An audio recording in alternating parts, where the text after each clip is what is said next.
আপনি কি জানেন আপনার খাবার টেবিলের ধবধবে সাদা লবণের জন্ম হয় কোথায়?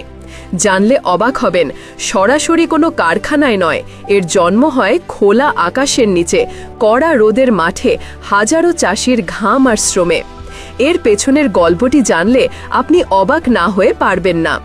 লবণ তৈরির এই বিশাল কর্মযজ্ঞের সূচনা হয় দেশের সমুদ্র উপকূলীয় অঞ্চলগুলোতে, বিশেষ করে কক্সবাজারে, যা বাংলাদেশের মোট চাহিদার প্রায় ৮০% লবণ সরবরাহ করে। লবণ চাষের জন্য প্রথমে বিস্তীর্ণ সমতল জমিকে মাটির উঁচু আড় দিয়ে ছোট ছোট প্লটে ভাগ করা হয়। এরপর একটি ভারী রোলার দিয়ে সেই প্লটগুলোর মাটি এমনভাবে সমান করা হয় যেন কোথাও সামান্য উঁচু নিচু না থাকে। আসল বিস্ময়কর পর্ব শুরু হয় এরপরই। পুরো জমির ওপর বিছিয়ে দেওয়া হয় কালো পলিথিন, যা দেখতে অনেকটা বিশাল এক প্লাস্টিকের চাদরের মতো মনে হয়।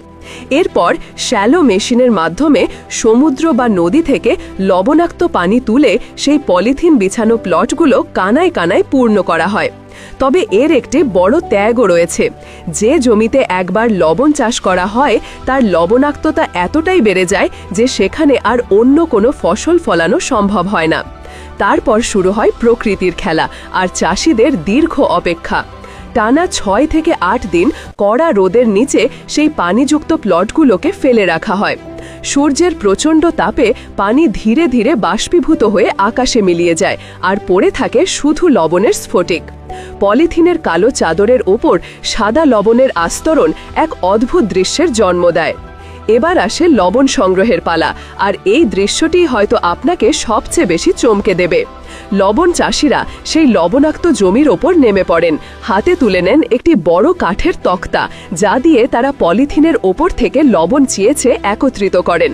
খোলা আকাশের নিচে অস্বাস্থ্যকর পরিবেশে খালি পায়ে লবণ সংগ্রহের এই পদ্ধতি দেখে আপনার মনে হতেই পারে, এই লবণ খাওয়া কি আদৌ নিরাপদ?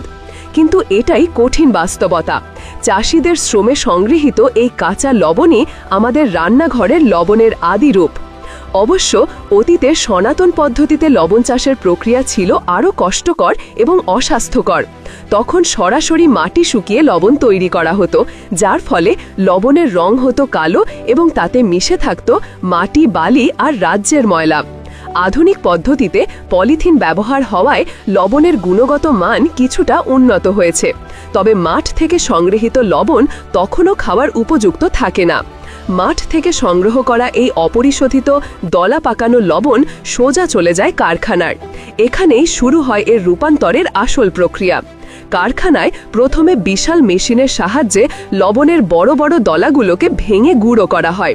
এরপর বিশুদ্ধ পানি দিয়ে সেই লবণ ভালোভাবে ধুয়ে ফেলা হয়, যাতে এর সাথে লেগে থাকা সব ধরনের ময়লা ও আবর্জনা দূর হয়ে যায়।